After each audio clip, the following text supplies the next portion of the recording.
जो तारीखें निश्चित हमने की थी एक ग्रुप के लिए 1 और 2 जुलाई की थी, और कुछ ग्रुप के लिए हमने 8 और 9 की तारीखें निश्चित की थी जुलाई में। कुछ ग्रुप के लिए हमने 15 और 16 तारीखें जुलाई की ही निश्चित की थी, मगर हम ये डेट जो है पोस्टपोन कर रहे हैं आज। वो हम इसलिए कर रहे हैं कि हम आज या कल में ही सीईटी का डिटेल रिजल्ट डाल रहे हैं। पहले हमने जो सीईटी का रिजल्ट डाला था वो हमने पब्लिक डोमेन में नहीं डाला था, और हमने कैंडिडेट को बताया था कि आप अपना लॉगिन आईडी पे जाके सिर्फ आप अपना रिजल्ट देख सकते हैं।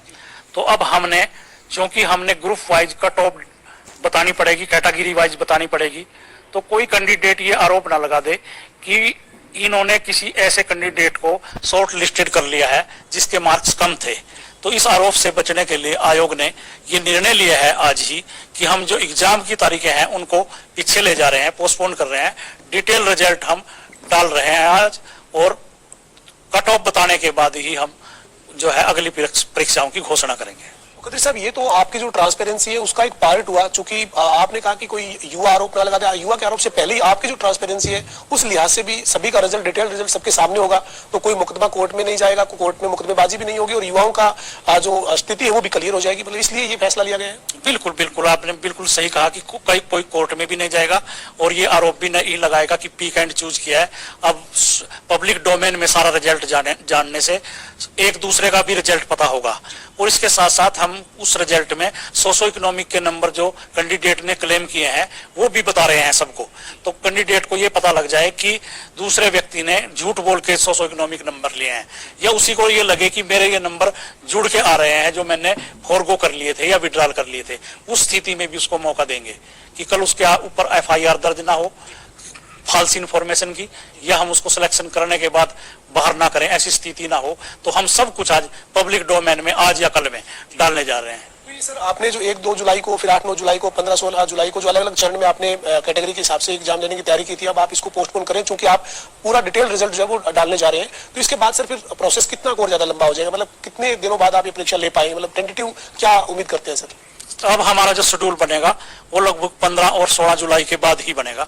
वो 15 और 16 जुलाई के बाद हर सैटरडे और संडे को हमारा एग्जाम, जैसे हमने पहले शेड्यूल बनाया था, अब वो शेड्यूल एज इट इज रहेगा, पर 15-16 के बाद ये शेड्यूल जा रहा है अब। सर, इसके साथ ही जो आपने एक फार्मूला बनाया है ग्रुप सी के लिए, स्क्रीनिंग के लिए, कि जो कुल अभ्यर्थी है उनका आप जो मेरिट में जो टॉपर है यानी 4x4 है उनको आप बुला रहे हैं, लेकिन इस मामले में विपक्ष भी राजनीतिक तौर पर भी सरकार को घेर रहा है, कर्मचारी चयन आयोग पर सवाल खड़े कर रहा है कि ये क्या फार्मूला है, क्या सिर्फ 4 गुना को बुला रहे हो? जब 3.5 लाख लोगों ने परीक्षा पास की है तो फिर आप उनको सबको मौका क्यों नहीं दे रहे हो? नहीं, ये तो सीईटी एक्ट का पार्ट है, जो इंस्ट्रक्शंस और एक्ट सरकार ने निर्धारित किए हैं हम तो उसके हिसाब से चलेंगे। सरकार ने जो एक्ट बनाया है हम तो फॉलो करना पड़ेगा ना वो। तो अगर ये कोई मुद्दा है या ये सरकार के लेवल पे निर्णय होना है कि 4 गुना होने चाहिए, 10 गुना होने चाहिए, 12 गुना होने चाहिए, या सब एलिजिबल कैंडिडेट जो है वो सब को मौका मिले, ये सरकार के लेवल पे निर्णय लेने हैं। कोर्ट ने भी इसके ऊपर मोहर लगा दी। कोर्ट में जब कुछ अभ्यर्थी गए थे तो सरकार के इस एक्ट पे कोर्ट ने ये कहा कि जो सरकार का फैसला है और जो कर्मचारी चयन आयोग ने इंप्लीमेंट किया है वो ठीक है। मतलब कोर्ट का कोई एतराज, ऑब्जेक्शन तो नहीं आया इसके ऊपर? नहीं, कोई कोर्ट एक्ट को नहीं प्रभावित कर सकती। उन्होंने कहा कि ये कानून बनाया है अब सरकार ने, और कैसे शॉर्ट लिस्टेड करना है ये सरकार को और HSSC को देखना है, तो हम इसमें इंटरफेयर नहीं करेंगे। इसके साथ ही सर ग्रुप डी के लिए भी आज आपने एक बड़ा फैसला लिया है, और जो युवा अभी तक आवेदन किसी भी कारण से नहीं कर पाए थे उनको एक बार फिर से मौका दिया गया है। हाँ, हमारी 26 डेट थी, वो हमने 10 दिन और बढ़ा के अब 6 जुलाई कर दी है, और कि जो बच्चे रह गए हैं किसी टेक्निकल वजह से या हमारी साइट बिजी होने की वजह से या कुछ कोरेक्शन उसने करना था उसकी वजह से, तो अब 6 जुलाई तक इस तरह के कैंडिडेट अप्लाई कर सकते हैं। ग्रुप डी के जो अभ्यर्थी है वो अब 6 जुलाई तक आवेदन कर सकते हैं, 10 तारीख तक वो फीस सबमिट कर सकते हैं, लेकिन ग्रुप डी का जो सीईटी है सर वो कब तक लिए जाने की उम्मीद करें? मतलब तैयारी जो कर रहे हैं उनको एक आपके माध्यम से बात जाएगी तो एक अवसर मिलेगा कि इतना समय है उनके पास तैयारी करने के लिए। सीईटी का एग्जाम एनटीए ने लेना है, और हमने एनटीए को मेल करके टेलीफोनिकली भी और लेटर लिख के भी ये कहा है कि हम सितंबर माह में डी ग्रुप का एग्जाम लेना चाहते हैं। आप डेट निश्चित करके हमारे बताएं ताकि हम कैंडिडेट को बताएं कि वो उस हिसाब से अपनी तैयारी करें। तो एनटीए को फैसला करना है कि सितंबर की कौन सी तारीखों में वो एग्जाम ले रहे हैं। सर, आप जो ग्रुप